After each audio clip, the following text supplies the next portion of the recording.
টেমটু ব্র্যান্ডের এই এয়ার ব্রাশটা অনেকটা প্রাইস বেশি, কিন্তু কাজও এটার ভালো। অন্য সব এয়ার ব্রাশের থেকে এটা সব থেকে বেশি ভালো রেজাল্ট দেবে। আচ্ছা, এটা চার্জ দিতে হয়, এখানে চার্জেবল।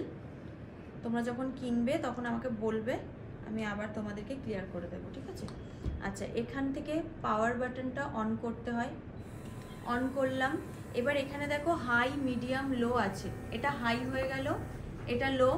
আওয়াজটা পাচ্ছ, বুঝতে পারছো? হাওয়াটা দেখো, এয়ারটা কিন্তু সবসময় বেরোচ্ছে, দেখে বুঝতে পারছো যে এয়ারটা দেখো উঠছে। তো হাওয়াটা সবসময় বেরোবে, এয়ারটা সবসময় বেরোতে থাকবে। এবার হাইতে আমরা কখন দেব? এখন যেমন আমি ওকে হাইড্রেশন যে স্প্রেটা ইউজ করলাম, এটার জন্য কি করলাম, হাইতে দিয়ে করলাম, কারণ স্প্রেটা আমার খুব বেশিভাবে দরকার ছিল। এবার যখন আমি কন্ট্রোল করব তখন আমাকে ছোট জায়গাতে করতে হবে। যখন আমি নোজ কন্ট্রোল করব খুব অল্প জায়গাতে করতে হবে, তখন আমাকে লোতে দিয়ে করতে হবে। লো, মিডিয়াম, হাই তুমি সেট করতে পারবে। সব এয়ার ব্রাশে এরকমভাবে সেট করা যায় না, শুধুমাত্র ট্রিগার থাকে। ট্রিগারটা যেভাবে তুমি প্রেস করবে সেই মতন তোমার প্রোডাক্টটা বাইরে বেরোবে। এটা লো, মিডিয়াম, হাই করা যায়, করলাম। এবার এখানে যে ট্রিগার রয়েছে, এটাকে তুমি যেভাবে প্রেস করছো সেভাবে প্রোডাক্ট বেরোচ্ছে। যখন আমি ফিক্সার ইউজ করব তখন আমি হাইতে দিয়ে যদি বেশি টানি তাহলে অনেক বেশি ফিক্সার বেরোবে, কিন্তু ফাউন্ডেশনের ক্ষেত্রে অত বেশি নয়। ফাউন্ডেশনের ক্ষেত্রে আমরা মিডিয়াম রাখতে পারি। যখন আমরা আবার কনসিল করছি তখন আমরা আবার মিডিয়ামে বা লোতে রাখতে পারি। ছোট জায়গার জন্য আমাদের লোতে রাখতে হবে, আর যখন ফুল ফেসে কিছু ইউজ করছো তখন আমরা হাইতে রাখবো, ঠিক আছে? এই বাটনটাকে প্রেস করতে হয়, প্রেস করলে নোজেলটাকে এভাবে আমরা খুলে নিতে পারি। আলাদাই থাকে। ধরো আমাদের এয়ার ব্রাশটা তো অতটা খারাপ হয় না, নোজেলটা খারাপ হয়ে যেতে পারে। কি করে খারাপ হয়? যদি তুমি ভালোভাবে ক্লিন করে না রাখো, ফাউন্ডেশন এর মধ্যে ড্রাই হয়ে যাবে, বা কোনো প্রোডাক্ট যদি ড্রাই হয়ে যায়, বা কোনোভাবে এটা যদি খারাপ হয়ে যায়, তুমি আলাদা করে এটা আবার কিনতে পারবে। এই বাটনটাকে প্রেস করবে, এখানে একটা এরকম পাইপ টাইপের থাকে, এটার মধ্যে এটাকে দিয়ে এভাবে লক হয়ে গেল, একদম ইজি। আর এখানটাতে আমরা সব প্রোডাক্টগুলো নেব, প্রত্যেকটা প্রোডাক্ট এখানে নেব। কোনটার কতটা কোয়ান্টিটি আমি বলে দেবো, কারণ কন্টেনারের একটা সাইজ রয়েছে, সেই অনুযায়ী কোয়ান্টিটি আমি বলে দেবো যে এতটা নিলে ফুল ফেসে তোমাদের কমপ্লিট হয়ে যাবে।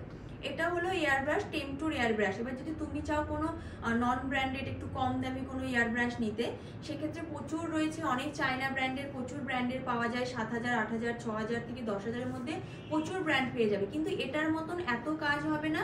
প্লাস আমার কাছে আরেকটা আছে, ওটা আমি দেখিয়ে দিচ্ছি। এটার মতন এত ভালো রেজাল্ট দেবে না। আর এটাতে দেখো তুমি কোনো রকম অপশন নেই, জাস্ট এই ট্রিগারটাকে তোমাকে প্রেস করতে হবে। আওয়াজ পাচ্ছ? ট্রিগারটাকে প্রেস করবে যেরকম, সেই মতন বেরোবে। তো এগুলো আমরা নেলের ক্ষেত্রে, বা যারা ঠাকুর টাকুর তৈরি করে, বা আর্টের ক্ষেত্রে, অনেক কিছু ক্ষেত্রে এটা ইউজ হয়। এটাও ভালো, একেবারে ভালো নয় তা নয়, কিন্তু তোমরা প্রথমবারেই তো এটা কিনতে পারছো না, বা সবার বাজেট সমান নয়, কিন্তু ক্লায়েন্ট এয়ার ব্রাশ চাইছে, ওটা নিয়ে তোমরা কাজ করতে পারো।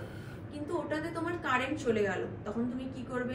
এটা তো ওয়্যারলেস, আর ওটা সবসময় তারটা ওভাবে থাকবে, তো কারেন্ট চলে গেলে ওটা তুমি ইউজ করতে পারবে না। কারেন্টের অবশ্যই দরকার। এটা চার্জেবল, চার্জ দিতে হবে এখানে, চার্জ দিলে তুমি এটা ইউজ করতে পারবে। তো এটা অবশ্যই ভালো, বাজেটটা অনেক বেশি, ঠিক আছে? আর এরই যে লিকুইডগুলো থাকে সেগুলো খুব ভালো, টেমটুর যে লিকুইডগুলো সেগুলো ইউজ করতে পারো। প্রত্যেকটা প্রোডাক্টের প্রেশার আলাদা আলাদা হবে, আর প্রেশার আলাদা থাকবে, প্রত্যেকটা জিনিসের প্রেশার আলাদা থাকবে। আর একটা জিনিস হলো, ধরো তোমরা এয়ার ব্রাশ, ক্লায়েন্ট এখন সবাই এখন এয়ার ব্রাশ করে খুব বেশি, মানে একটা সবার মাথায় ঢুকে গেছে যে এয়ার ব্রাশ ছাড়া মেকআপ ভালো হবে না। একদমই নয়। তুমি যদি এয়ার ব্রাশে ভালো করে না করতে পারো, তার থেকে কিন্তু বিউটি ব্লেন্ডারে ভালো হবে তোমার।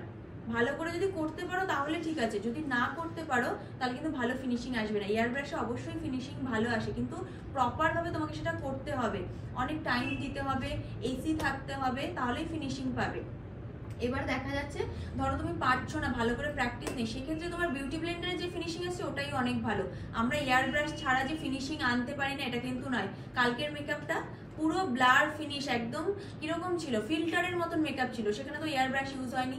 ভালো প্রোডাক্ট, ভালো টেকনিক ইউজ করলে তুমি ভালো কাজ করতে পারবে। তবে ক্লায়েন্টের মাথায় বা সবার মাথায় এখন ঢুকে গেছে এয়ার ব্রাশ মানেই ভালো। এরকম নয় যে এয়ার ব্রাশ না করলে আমি ভালো কাজ করতে পারি না, এমনি সবাই ভালো কাজ করতে পারো ভালো টেকনিক ভালো প্রোডাক্ট দিয়ে, কিন্তু এয়ার ব্রাশ ক্লায়েন্টের ডিমান্ড আরও ভালো চাই, তার জন্য এয়ার ব্রাশ ইউজ করব। তবে এয়ার ব্রাশে যে সময়টা আমরা নষ্ট করছি বা যে প্রাইসটা আমরা চার্জ করছি বা অনেক প্রোডাক্ট কিনতে হয়, এয়ার ব্রাশেরই দাম কতটা, তো সেখানে চার্জও আমাদেরকে বেশি নিতে হবে, সব কিছু মিলে অনেকটা হয়ে যাচ্ছে, সবাই অ্যাফোর্ড করতে পারে না। তাই বলে এয়ার ব্রাশ হবে না মানে যে মেকআপ ভালো হবে না, একদম নয়। মেকআপ এমনিতেই তুমি তোমার মতন করে যদি ভালো টেকনিক ইউজ করো খুব সুন্দর মেকআপ করা যায়। মানে সবার মাথায় এটাই ঢুকে গেছে এয়ার ব্রাশ ভীষণ হাইফাই কিছুও নয়, নর্মাল মেকআপও আমরা ভালো করতে পারি। আর এয়ার ব্রাশ দিয়েও কিন্তু আমরা এয়ার ব্রাশ মেকআপ, অনেকে বলে যে ওয়াটারপ্রুফ হয় না, এয়ার ব্রাশ মেকআপটাকেও আমরা ওয়াটারপ্রুফ করতে পারি, কারণ এখানে সব লিকুইড প্রোডাক্টগুলো যেগুলো দিচ্ছি সেগুলোকেই আমরা ওয়াটারপ্রুফ টেকনিকে ইউজ করব। তাহলে নর্মাল এইচডি মেকআপও করতে পারবো এয়ার ব্রাশ দিয়ে, এয়ার ব্রাশ দিয়েই আবার ওয়াটারপ্রুফ মেকআপও করতে পারবো। এয়ার ব্রাশ দিয়ে দু ধরনের মেকআপই করা যাবে। এয়ার ব্রাশ অবশ্যই খুব ভালো, কিন্তু সব জায়গায় সবাই এর চার্জটা দিতে পারে না, অনেকটা বেশি চার্জ হয়ে যায়। একটা লিকুইডেরই প্রচুর দাম, আলাদা আলাদা প্রোডাক্ট ইউজ করতে হয়, নর্মাল যা যা প্রোডাক্ট ইউজ করছি সব আমি এখানে ইউজ করতে পারবো না, প্লাস আমাকে একটা এয়ার ব্রাশ কিনতে হবে, এয়ার ব্রাশটারই দাম অনেকটা।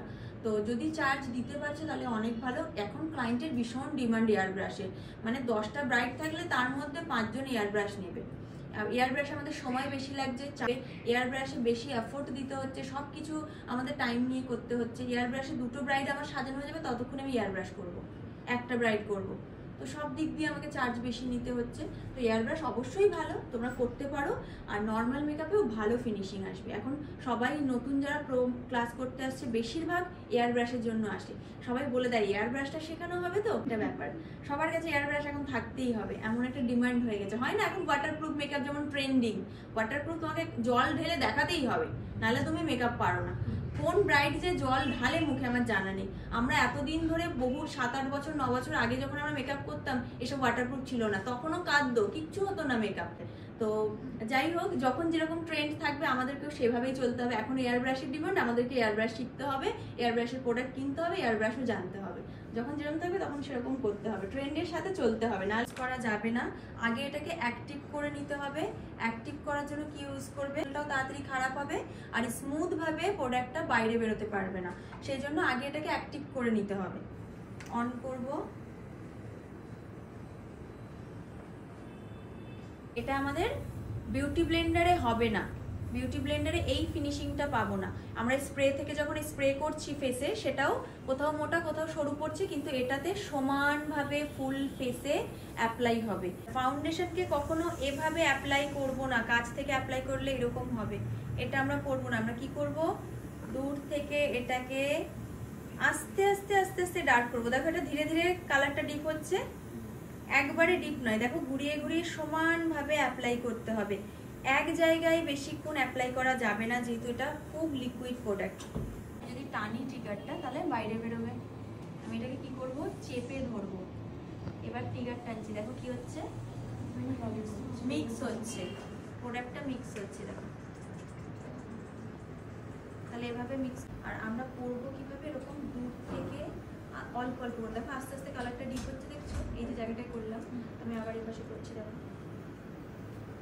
একবার এরকম জোরে দিয়ে দেবো না, ঠিক আছে, ধীরে ধীরে ধীরে ধীরে এটাকে ডিপ করবো। এবার করতে করতে যাবো, এক জায়গায় বেশিক্ষণ দেবো না। এর থেকে হাওয়াটা কেন বেরোচ্ছে, প্রোডাক্টটা যাতে সাথে সাথে ড্রাই হয়।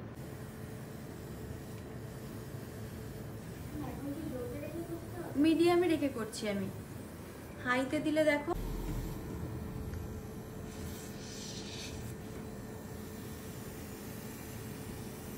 ঠান্ডা হাওয়া বেরোয়। আজকে ফাইনালি তোমার প্রশ্নের অ্যানসারটা তুমি পেলে। তুমি এবার হাতে নিয়ে করবে, আরো ভালো বুঝতে পারবে ঠান্ডা না গরম। এখন শীতকালে ঠান্ডা লাগার একটা ব্যাপার আছে। হ্যাঁ, শীতকালে ঠান্ডা লাগেও, এমনিতে হাওয়াটা বেরোয়, বলে সবাই যে ঠান্ডা লাগছে। তোমরা যারা ডিটেলসের সাথে এয়ার ব্রাশ মেকআপ শিখতে চাইছো তারা জয়েন করতে পারো আমাদের basic to advance diploma class বা pro master class. Final look air brush মেকআপের কীরকম ফিনিশিং সেটা তোমরা দেখতেই পারছো, কোনো রকম ফিল্টার ছাড়াই আমি ভিডিওটা পোস্ট করছি। কেমন লাগলো আর কারা কারা এয়ার ব্রাশ মেকআপ পছন্দ করো অবশ্যই কমেন্ট করে জানিও। এইরকম সুন্দর ফিনিশিংয়ের জন্য স্কিন ভালো হওয়াটা খুব দরকার, আর স্কিন প্রিপারেশনটা খুব জরুরি।